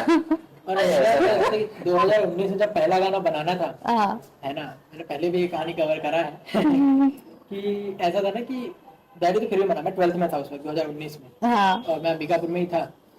तो मैंने डैडी अच्छे पीजी में रखे थे, है ना, मस्त वाला पीजी था, ठीक है, वहाँ पे बढ़िया एसी भी था, है ना, हाँ अच्छा बिस्तर है। मैं कहा बस सोना और खाना ही तो है गाने की, क्योंकि वहाँ पे एक फिल्म प्रोड्यूसर से डायरेक्टर थे, उन्होंने बोला भाई तू 10,000 रुपए क्या तेरा गाना बन जाएगा। मैं बस, क्योंकि तब तक मैंने इंटरव्यूज में देखा था बड़े बड़े सिंगरों कह रहे 5 लाख में लगता है, 10 लाख गाना, 10,000 में गाना बन जाएगा भाई मेरा तो। मैं भारी खुश, मैं बोला चलो हॉस्टल का पैसा काट के उसमें आ गया। मेरे को एनरोल कराए थे कोचिंग में, है ना, उसमें से 2 सब्जेक्ट माइनस करा वापस ले लिया, ठीक है। वहां पे एक जूते का दुकान हुआ करता था, है ना, तो वहां पे मैं पार्ट टाइम कर रहा था कि वो क्या था, महीने में मेरे को 2,000 मिलेगा। तो मेरा एक कैलकुलेशन 2,000 यहाँ से आया, 2,000 कोर्स का काटा हूँ, 2,000 ये ऑल इंडिया रेडियो में युवा वाड़ी में बोलने जाता था, तो मेरे को महीने का 1,800 रुपये वो देते थे, ठीक है, कि मैं अपनी पोएम्स पढ़ता था। तो ये जब जोड़ के अब बिलासपुर आना था, क्योंकि उस क्षेत्र में तो स्टूडियो था ही नहीं, है ना, रिकॉर्डिंग स्टूडियो ही नहीं था मेरे संभाग में, पूरा सरगुजा संभाग ऊपर। तो वहां से बिलासपुर आया है ना, और भी किसी को नहीं पता है। अभी थोड़ा बहुत डेवलप हुआ है, क्योंकि ये था जांजगीर साइड में भी स्टूडियो नहीं है, मैं जांजगीर से हूँ, तो जांजगीर साइड में भी स्टूडियो नहीं है। अभी एक कोरबा में खुला है और शायद बिलासपुर में है। अब तो काफी चीजें ग्रो हो रही हैं, हाँ पर जब मैं बात करूँ 2019 की है, तब सरगुजा संभाग में नहीं था स्टूडियो।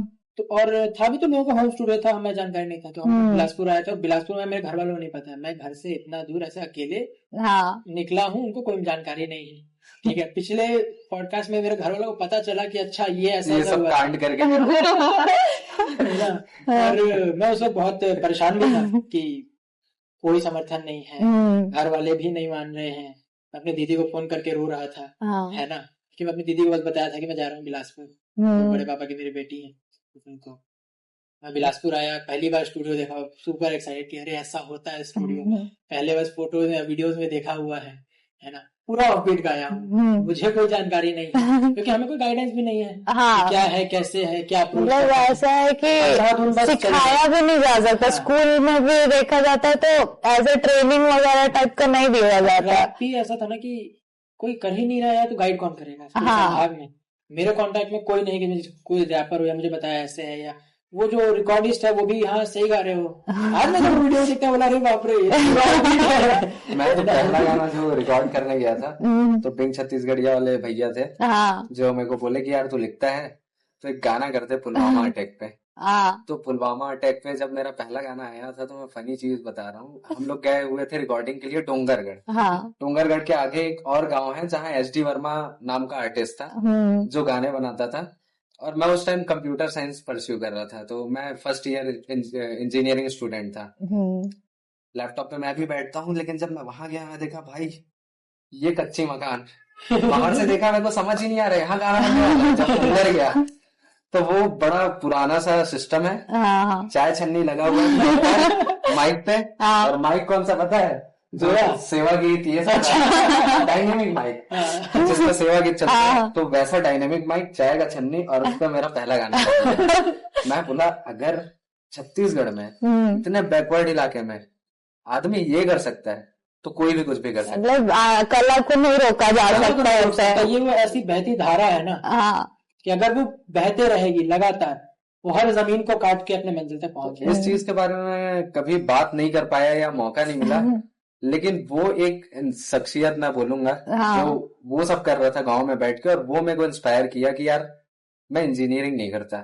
इंजीनियरिंग का जब मैं सेमिनार्स अटेंड करता था और वर्कशॉप अटेंड करता था वेब डेवलपमेंट और ऐप डेवलपमेंट का, मैं बैठा एंड्रॉइड स्टूडियो पे, साला हम लोग 10 घंटे 12 घंटे हो गए बस कोडिंग ही कर रहे हैं, एरर खोज रहे हैं, फिर कोडिंग कर रहे हैं। अगर मेरे को 10-12 घंटे बैठना है कंप्यूटर में, तो बेटर है कि मैं उस चीज के साथ बैठूं जो मेरा ड्रीम है या जो मेरे को पसंद है।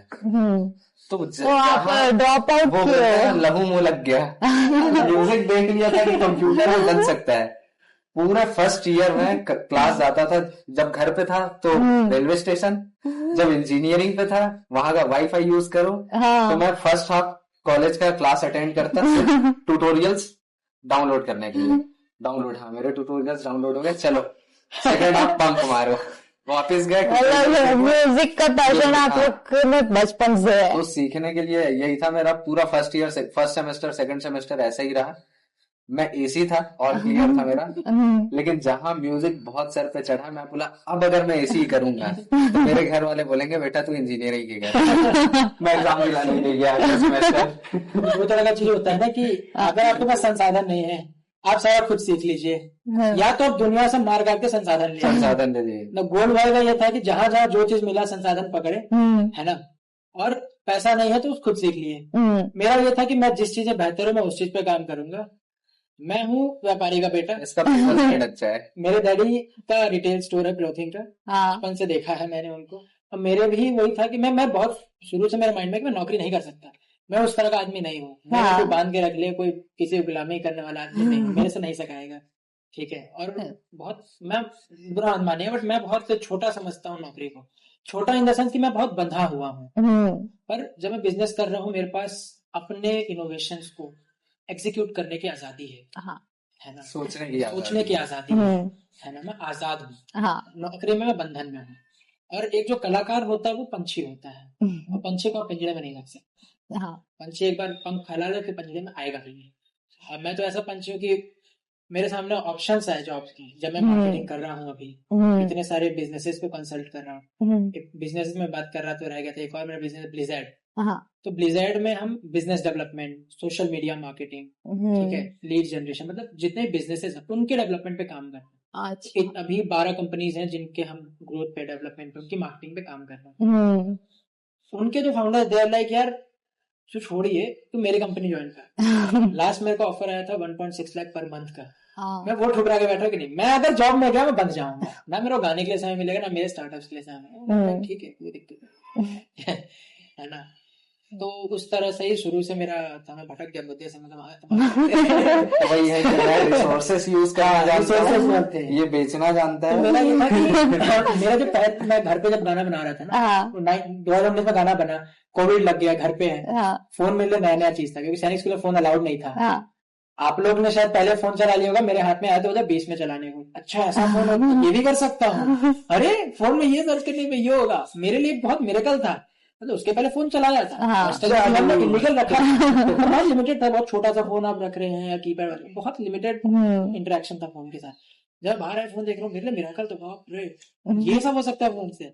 मुझे एक ऐप मिला, रैप फेम है ना, और उस ऐप में मैं गाने बना रहा था और उसका फ्री बीट लिखा हुआ था। मैंने ऐसे खुद से उस पर रिकॉर्ड करा और रिकॉर्डिंग भी कैसा, गर्मी का मौसम है, मई का, हाँ कंबल ओढ़ा हुआ है, क्योंकि मैंने यूट्यूब पे देखा ना, गर्म नहीं आएगा कंबल ओढ़ के, तो मोटे कंबल ओढ़े हुए हैं, हाँ और मैं अंडरवेयर में, क्योंकि बहुत गर्मी, पूरा पसीना स्तर बदर। एक बड़े पापा का फोन है, उसमें ऐसा ईयरफोन लगाया हूँ बीट सुनने के लिए, डैडी का फोन है, ठीक है, उसमें एक लगा है कि रिकॉर्डिंग होगा, ठीक है, 2 कंबल ओढ़ा हुआ हूँ, ऐसा मैं उसमें बैठ के रिकॉर्ड कर रहा हूँ।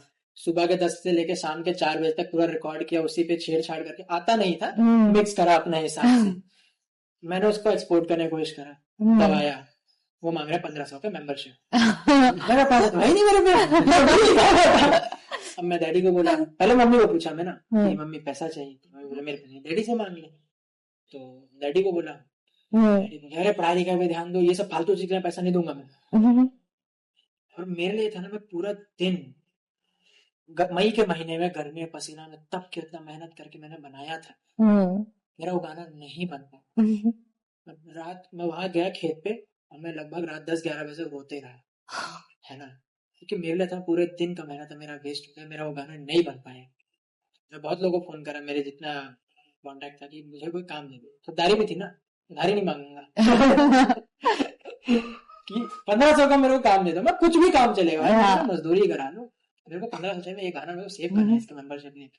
मेरे को उस दिन नहीं मिला, और उस दिन मेरे को ये चीज बहुत क्लियर हो गया कि मैं कितना भी टैलेंटेड हूँ, जब तक मेरे पास पैसा नहीं है मैं कुछ नहीं कर सकता। हाँ कला महज से कुछ नहीं होगा।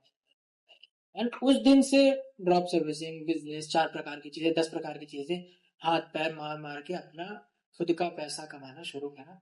करते करते अब है आज 4 कंपनीज हैं, गोल्ड भाई के साथ एक और नई कंपनी शुरुआत हो रही है क्रूज ट्रिप्स की, है ना, और हम अपनी कंपनी से हमारा तो पैसा आ ही रहा, ऑब्वियसली प्रॉफिटेबल है सारी कंपनी, और मैं बहुत खुश हूँ कि हम दूसरे आर्टिस्ट के भी जीवन में बदलाव ला पा रहे हैं। तो मैं अपने आप को सोशल प्रेन्योर कहता हूँ कि मेरा ऑब्जेक्टिव ये नहीं है कि मुझे बस पैसा कमाना है, पैसा ऐसा कमाओ कि उससे समाज में भी बदलाव आए। ट्यून फ्राई का ऑब्जेक्टिव है कि लोगों का हक का, उनके आर्टिस्ट को उनके हक का पैसा मिले, वो इंडस्ट्री लेवल रिसोर्सेज पर अपना सके, पा सके। जो चीज केवल अभी लेबल्स के लिए, बड़ी बड़ी कंपनीज के लिए अवेलेबल रही हैं, अब वो हम एक छोटे आर्टिस्ट जिसके एक भी लिसनर नहीं है, एक भी गाना नहीं है, पहला गाना, पहला प्रोजेक्ट जो है, सिंगल है, उसको वो सारी चीजें ला के दे दे, प्लेलिस्ट पिचिंग हो, रेडियो पे हो, टीवी पे उसका गाना पिच करना, आपका गाना अच्छा है, हाँ आपका गाना दुनिया भर लेके जा रहे हैं, आपको रॉयल्टी मिलेगी, आपका गाना कॉलर ट्यून पे आ रहा है, सारे प्लेटफॉर्म पे आ रहा है। तो हमारी कोशिश रहती है कि एक छोटे कलाकार को उसका अधिकार उस तक पहुंच मिले, वो बहुत जरूरी है। हाँ। बाकी बिजनेस भी ऐसे हैं कि केएमएफ मीडिया है, तो आर्टिस्ट का गाना लोगों तक पहुंच सके। जरूरी नहीं है कि आप लाख रुपए लगाओगे तभी आपका गाना वायरल होगा। हाँ। हमारी कोशिश है कि आपके जेब में 10,000 रुपए भी, 10,000 में हम बेस्ट क्या कर सकते हैं। बदलाव के साथ जब पैसा आता है तो सेटिस्फेक्शन भी आता है। कुछ गाने तो ऐसे हैं कि 10,000 रुपए के इन्वेस्टमेंट में मिलियन का रीच आया है उन पे। गाना अच्छा है, उसे लोगों तक पहुंचाया, लोगों ने अप्रिशिएट किया, फिर लोग उसे आगे एक्सीलरेट करते हैं। तो बहुत जरूरी है कि एटलीस्ट एक कदम तो आगे जाना बढ़े। आप घर में बनाए, आपने अपलोड कर दिया, मैं कह रहा हूँ नहीं चलेगा आपका गाना, बहुत बड़ा स्टेटमेंट दे रहा हूँ, आप बेस्ट गाना बनाए हो, अब बस अपलोड करके छोड़ दे रहे हो, नहीं चलेगा। या तो आप खुद आओगे सामने, आपके पास पैसा नहीं है, आप खुद इंस्टाग्राम पे आओ, कंटेंट बनाओ, लोगों तक पहुंचाओ, 10,000, 2,000, 5,000 व्यूज आएंगे, लोग देखेंगे, आपको जानेंगे। ठीक है, आपके पास पैसा है भगवान की दया कृपा से, ठीक है, आप थोड़े से आपके पास है रिसोर्स, आप पैसा लगाओ, लोगों तक पहुंचाओ। पैसा लगाना अपने ही चीज को प्रमोट करने के लिए गलत नहीं है। अगर एडवर्टाइजमेंट और मार्केटिंग गलत होता, दुनिया की कोई कंपनी प्रमोट नहीं कर रही हो, तो ना हमें टीवी के ऐड देखते, ना बैनर देखते, ना होर्डिंग देखते। बिना मार्केटिंग के पता कैसे चलेगा? तो अवेयरनेस इंपॉर्टेंट है, क्योंकि आप समझो ना कि आप उसको प्रोडक्ट की तरह लो, आपने अमृत बनाया है, उसे जो पी लेगा वो कभी नहीं मरेगा, ठीक है, पर बताना तो पड़ेगा। पर आपको लग रहा है कि मेरे पास तो दुनिया का सबसे बेस्ट अमृत, अच्छा क्या है, है ना, आदमी अमर हो गया, पर आपने हल्ला नहीं कराया। आप खड़े हो, अपना फैक्ट्री बना दिया, आपको लगता है यहाँ पे लोग खुद आके नहीं होगा, प्रोडक्ट बढ़िया है, एक को दूंगा, वो जाके 4 को बताएगा, 2 को बताएगा, नहीं होता है। आप बताओ, आपने कितने गाने शेयर करे आज तक स्टोरी स्टेटस पे, बस सुन के कि आपको अच्छा लगा है, बहुत लिमिटेड होती है। कलाकार को व्यापार सीखना भी जरूरी है। Music business is very important. आपको पता होना चाहिए आप अपना प्रोडक्ट बेचोगे कैसे। आप गाना बना रहे हो, आप उससे पैसा लगा रहे हो, आप अपने सुनने के लिए, ये बस गाना सुनाने के लिए गाना नहीं बना रहे, धंधा करने बैठे हो। You are into a very serious business. Artist से पूछो आप क्या करना चाहते हो, तो मेरा गोल है कि मैं म्यूजिक परस्यू करूंगा, ठीक है, पर घर वाले सपोर्ट नहीं करते हैं। बहुत सारे मेरे को कॉल्स आते हैं कि भैया आपको कैसे सपोर्ट दिया। मैं बोला भाई 4 पैसा कमा तू गाने से, फिर घर वाले बोलेंगे कंटिन्यू कर उसको। मेरी मम्मी दुकान में जो ग्राहक आएगा सबको दिखाएंगी अभी मेरा नया गाना आया, आपने मेरे बेटे का नया गाना सुना। मेरे लगता है मेरे गानों का मतलब इनकम के बाद उन लोग को भी हो पाता था कि इसमें करियर है। फैमिली को क्या चाहिए, फैमिली को गलत नहीं कह रहा, मेरे पेरेंट्स को गलत नहीं कह रहा, वो ऐसे गाँव में है, वैसे गाँव में यहाँ बिजली नहीं है, चाहे इंटरनेट नहीं है, मेरे गांव में पानी नहीं है। अगर पानी लेना है तो आपको बोरवेल जाना पड़ेगा, दूर लाइन लगा रहे हो, वहां से पानी ले रहे हो।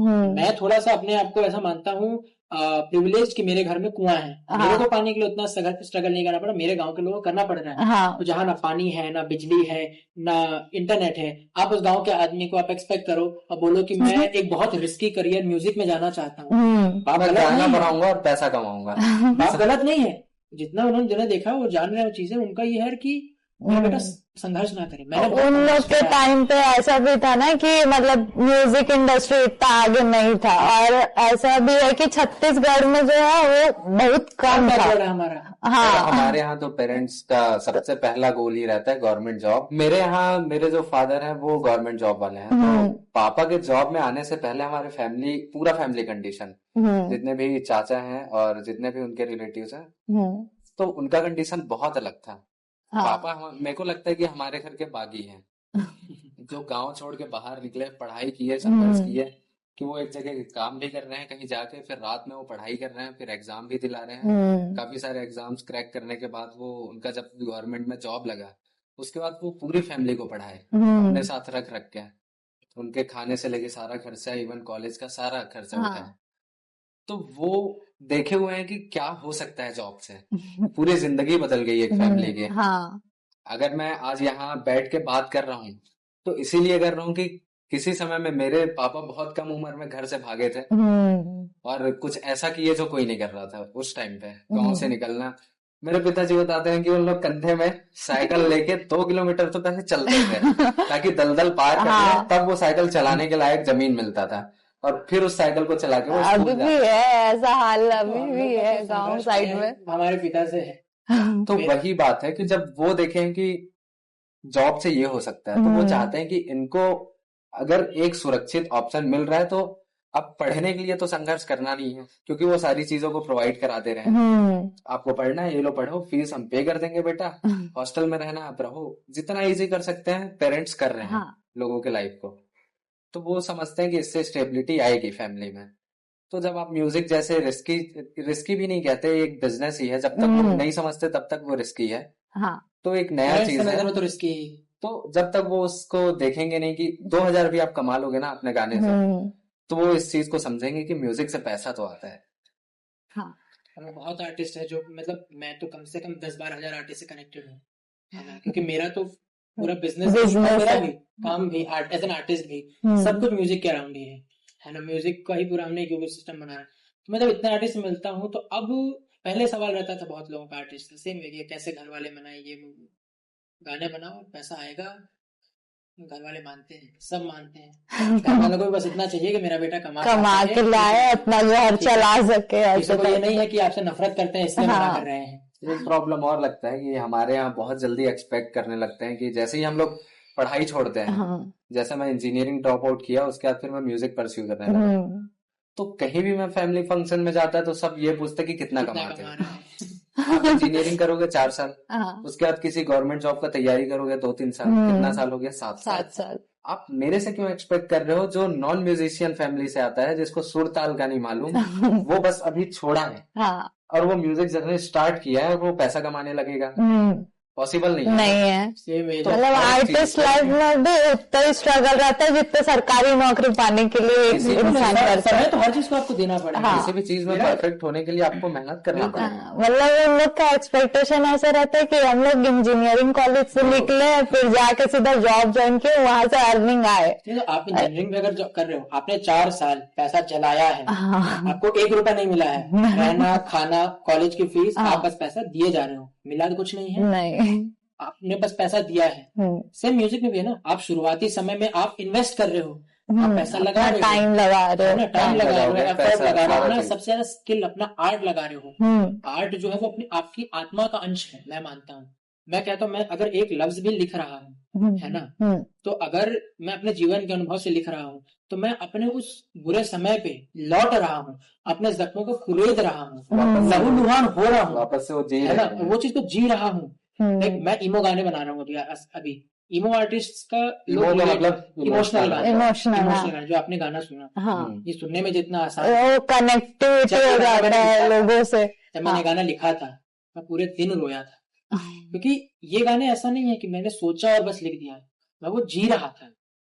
तो आज जब लोग ये सुन के रो रहे हैं, है ना, और मैं जब लोगों को बताता हूँ कि मैं ये लिखते हुए मेरे, अब सोचो तुम सुन के रो रहे हो, मेरे बहुत लोग ऐसे मैसेज आता है कि मैं ये गाना सुनते हुए तो रो दिया हूँ। मुझे लोग शोज के बाद मिलते हैं, है ना, वो रोते हुए मिलते हैं कि हाँ ये गाना इतना टच करा है हमें, है ना। तो मैं वो कहता हूँ, आप सुन के रो रहे हो, आप सोच जिस इंसान ने उसको जिया है और फिर उसे लिखा है उसकी स्थिति कैसे। हाँ, इमो जो जॉनरा है बहुत डार्क जॉनरा है, क्योंकि यहाँ पे बातें होती है दर्द की, यहाँ पे बात होती है पीड़ा की। तो उस पीड़ा में कूदना पड़ता है 24 घंटे, आप उसी माहौल में, आपका ब्रेन उसी माहौल में है। मतलब ऐसा होता है कि बीच में जानबूझ के मैं कई महीना गाने इसलिए भी नहीं बना रहा होता हूँ, क्योंकि अगर मैं उस जोन में जा रहा हूँ, अपने आप को मेंटली बहुत परेशान कर रहा हूँ मैं, है ना, अंदर से बहुत पीड़न होती है जब आप ऐसी चीज लिखते हैं। तो बहुत कठिन है गाने बनाना भी, आसान नहीं है। कोई गाने एकदम ऐसे नहीं चल जाते कि बस उठ के बना दिए, हाँ, उसके पीछे तो बहुत भी है, मेहनत समय भी लगता है, है। पैसा भी है, हर एक चीज। गाने के पीछे बहुत सारे लोग का मेहनत भी लगता है। एक रैपर ऐसा रहता है जो सब चीज मेंटेन करके अपना गाना खुद प्रोड्यूस कर रहा तो है। ऐसा है कि समाज एक्सेप्ट करती है। हाँ, आप अच्छा गाना गाते हो, अरे मेरी बेटी अच्छा गाना गाती है, सिंगिंग शो में जा रही है, कॉन्सर्ट्स है, हाँ, खुद को इज्जत मिलता है। रैपर को समाज में अभी भी उतना ज्यादा इज्जत नहीं मिल पाया कि रैप कर रहा है क्या है। तो सिंगर्स को घर से भी बहुत जल्दी सपोर्ट मिल जाता है कंपैरेटिवली, है ना, रिसोर्सेज जल्दी मिल जाते हैं। रैपर को सारा हाथ पैर अपने करियर का एटलीस्ट शुरू का 3-4 साल तो खुद मारना पड़ता है। खुद ही म्यूजिक बना रहे हैं, म्यूजिक ढूंढ रहे हैं, छेड़छाड़ करके खुद ही मिक्स कर रहे हैं, खुद ही कैसे प्रमोट करें, क्या डिस्ट्रीब्यूट करें। रैपर्स लोग का जो म्यूजिक भी रहता है थोड़ा अलग रहता है ना बाकी जो किया ना, हाँ, तो शुरू किया तो मैं पता किया कि आसपास में रैप म्यूजिक कोई मिक्स करता है क्या, कि कोई प्रोड्यूस करता है क्या, कोई मिला ही नहीं। यार, चक्कर में मेरे को इंजीनियरिंग छोड़ के करना पड़ा। इससे ज्यादा और क्या बताऊं मैं। मेन कहना है कि जब आप इतना संघर्ष करके आते हैं और आप, मैं कहता हूँ गॉड का ही ग्रेस है। मैं एक बात से थोड़ा साइड होके वापस आऊंगा। मेरा गाना ऐसा होता है, मेरा अगर गाना नहीं चल रहा है, मेरे पास एक शॉर्टकट है। मेरा शॉर्टकट ये है, मेरा गाना अगर नहीं चल रहा, मैं चल जाता हूँ वृंदावन, दिल्ली के बगल में है। कृष्ण भगवान से मेरी बड़ी अच्छी दोस्ती है। मैं भगवान के हवाले कर देता हूँ गाना, ये लो आप क्या संभाल लो, वायरल मैं वृंदावन जाता हूँ, मेरा गाना वायरल। एक इंसिडेंट नहीं है, कागज रिलीज हुए 2 महीना हो चुका था, 2000 व्यूज थे, ठीक है। मैं बड़ा हताश था क्योंकि मुझे इस गाने से बहुत ज्यादा उम्मीदें थी, बहुत कनेक्टेड था मैं, है ना, मेरे लिए बहुत खास था गाना। और होली का समय था, मैं सब छोड़ छाड़ के बोला चलते हैं एक बार वृंदावन, है ना, बहुत समय से सोचा था, नहीं जा पाया था। वृंदावन गया, स्टेशन से उतरा हूँ, मेरे को अच्छा कॉल आ रहा, भैया आपके गाने पे 1 लाख व्यूज हो गए हैं रील पे। मेरे लिए जीवन में पहली बार था कि रील पे 1 लाख व्यूज गए हैं, और बड़ा लंबा था। अरे क्या बात है, पागल है, मैं खुश है पागल। स्टेशन से उतरा ही हूँ अभी, रात तक में 1.7 मिलियन, सुबह देख रहा हूँ रील्स पे ट्रेंडिंग पे गाना, ठीक है। भगवान का थैंक यू बोला, 2-3 दिन वहां रहे, पूजा पाठ करे, आए, है ना। मतलब ट्रेंडिंग जब हुआ वहां वृंदावन में तो 3-4 बजे तक चला गया। एक दिन में ही हम लोग पूजा पाठ करके अगले दिन आ गए, दिल्ली पहुंचे, ट्रेंडिंग आ गया था ऐसा। फिर कुछ चीजें रही, बीच में गाने रहे, और फिर प्रार्थना गाया। प्रार्थना भी रिलीज हुआ, पहले 1 महीना नहीं चला था, ठीक है। सेम है वृंदावन, वो वायरल है। आज के दिन मुझे सबसे ज्यादा लोग उसी गाने के बाद जान रहे हैं। बेला भाई ने मुझे उस गाने के बाद फॉलो करना चाहिए, सलमान के बिना, ठीक है, बहुत लोग जाने। और उस गाने से मुझे मैं बहुत सुकून पाता हूँ उस गाने से, क्योंकि उससे जो रिस्पॉन्स आया लोगों का, ऐसा ऐसे मैसेज आया कि भैया मैं सुसाइड करना चाह रहा था, पर जब मैंने आपका गाने सुना, प्रार्थना, आपकी कहानी जाना, मैं बोला यार इतना बुरा हाल तो मेरा नहीं है, और ये इंसान अगर इतना सबसे जूझ के सर स्वाभाविक हो गया। आज अगर ऐसा गाना बना रहा है तो होप देता है। हाँ उस गाने में जो बातें हैं, ऐसा एक लाइन है कि पेन को तू गेन कर सब सीख जाएगा, वीरे थोड़ा सा तू वेट कर तू जीत जाएगा, मंजिल आ चुकी है कर बस थोड़ा सा बचा, माना पहले तक। तो मतलब वो एक्चुअली वो गाना मैंने अपने लिए लिखा था, अपने आप से बात कर रहा था, सेल्फ मोटिवेशन। है ना? तो रैपर लोग का एक ऐसा भी रहता है ना कि वो लोग अपने रियल लाइफ से इंस्पायर होकर ही गाने बनाते अपनी हैं। कहानियां बनाते हैं। मैक्सिमम हाँ। अपनी स्टोरीज होती है। मेरे भी आप जितने गाने देखे, मेरे बारे में कोई पूछता है, मैं कहता हूँ मेरे गाने सुन लो, मेरे बारे में जान जाओगे। ऑर्डर वाइज कि मैं पहले जैसे जैसे स्थिति सुधरते गई, गाने भी सुधरते गए। गाने में पहले अकेलेपन की बात थी, अब बात दोस्ती की होती है कि मेरे साथ में 4 लोग हैं मेरे सीजी हाउस में। तो वो गाने में आता है, गाने में झलकता है।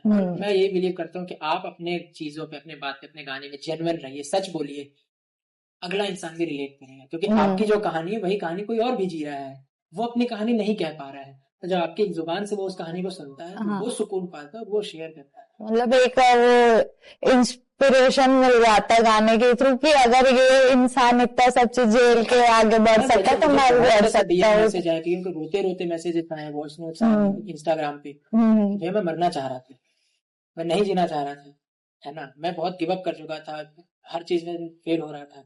बट मैंने जब ये गाना सुना, दिस हेल्प मी, बहुत पॉजिटिव चीजें हैं। फिर वही है, फिर अगला गाना भी आया, ये पहले महीने नहीं चला, फिर वृंदावन गया। तो मेरे अब टोटल 3 गाने ऐसे रह चुके हैं जो कि वृंदावन जाता हूँ वायरल हो जाते हैं। आपके लिए वृंदावन बहुत सही है। मेरा एक दोस्ती है, तो वो दोस्त मुझे कहते हैं कि भाई ऐसे रिवॉर्ड नहीं मिलेगा, दोस्त से मिलने आना पड़ेगा, है ना।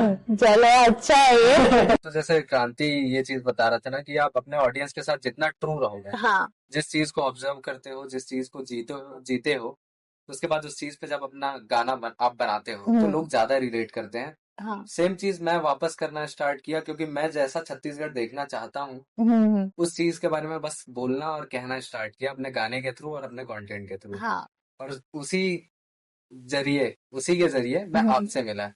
तो बस यही है सिलसिला, छत्तीसगढ़ को रिप्रेजेंट करने निकले हैं बागी यहाँ से।